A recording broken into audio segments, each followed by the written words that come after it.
मकान मालिक को प्रेम जाल में फंसाकर 96 लाख की चोरी करने वाली प्रेमिका गिरफ्तार।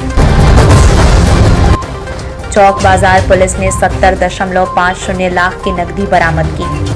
सूरत शहर में एक अजीब घटना सामने आई थी। वेड रोड की विराम नगर सोसाइटी में रहने वाले दिलीप धनजी उकानी को किराएदार जयश्री ने अपने प्रेम जाल में फंसाया था। इतना ही नहीं, अपने पति को तलाक देकर उससे शादी करने की बात कहकर उसे बहला फुसला लिया था।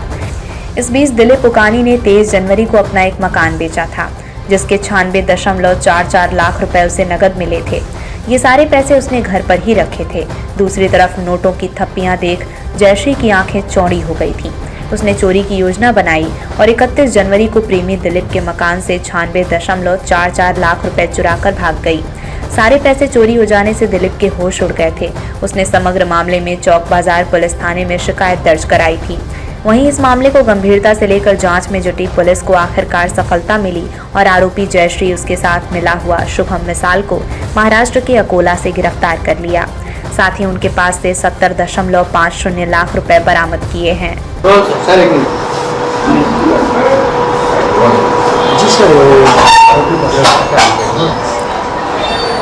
सूरत सिटी के चौक बाजार पुलिस स्टेशन में एक फरियादी दिलीप भाई उकानी, उन्होंने आके इस तरह की एफआईआर दर्ज करवाई थी कि आज से 1 साल से पहले वो अपने खुद के पत्नी से अलग रहकर यहाँ पे एक कृष्णकुंज सोसाइटी वहाँ पे रहने आ गए थे। वहाँ पे वो फर्स्ट फ्लोर पे रह रहे थे, जबकि ग्राउंड फ्लोर पे उन्होंने एक व्यक्ति जयश्री बेन करके उनको ग्राउंड फ्लोर किराए पे दिया था।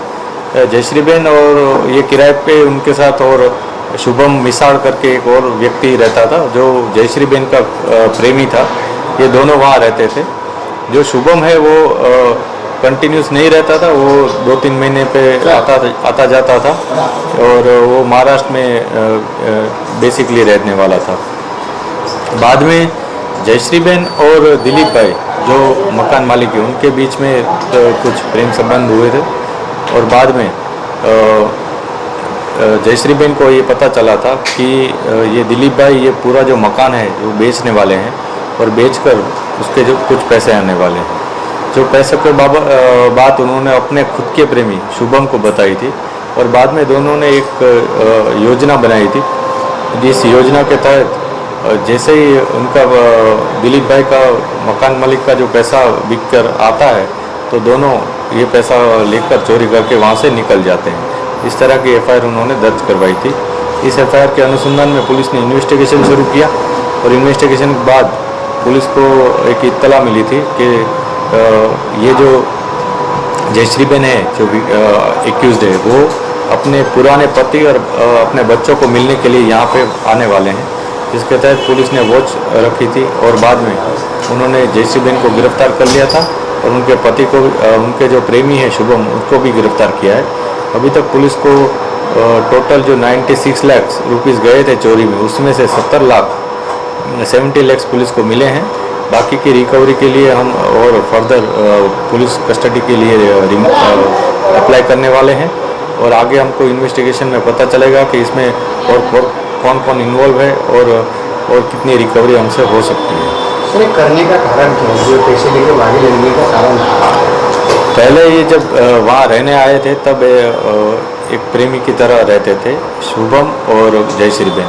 बाद में जयश्री बेन के कुछ प्रेम संबंध दिलीप भाई से भी शुरू हुए थे, लेकिन बाद में जब दिलीप भाई का मकान बिकने वाला था इस तरह की इन्फॉर्मेशन जब जयश्री बेन को मिलती है तो वो और उसका जो पहले का प्रेमी जो रेगुलर था जो शुभम, उससे उन दोनों ने एक योजना बनाई। वो पहले पैसों की लालच में आ गए थे। इस तरह की इन्फॉर्मेशन पुलिस को अभी तक मिली है और इस लालच में आके दोनों ने ये सोचा था कि जैसे ही ये पैसा आ जाता है तो हम पैसा लेकर यहाँ से फरार हो जाएंगे, किसी को पता भी नहीं चलेगा। इस तरह के कुछ आयोजन इनका था। इस बात अभी तक पुलिस को यही इन्फॉर्मेशन है।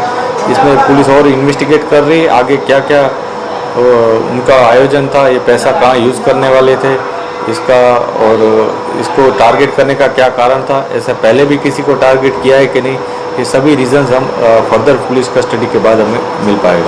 आरोपी घर पे अपने जो आरोपी है पहले के घर पे कितने टाइम से रहते? आरोपी और फरियादी वो पहले बहुत टाइम से पहले से रहते हैं, लेकिन जो फरियादी है मूल, वो अपनी पत्नी से 1 साल से अलग रह रहे हैं और बाद में इन्होंने किराए पे जो आरोपी है उनको मकान दिया था। खबरों में अब तक के लिए बस इतना ही। मिलते हैं फिर ऐसे ही बड़ी खबर के साथ। तब तक के लिए नमस्कार और देखते रहिए न्यूज़ जागरूक भारत।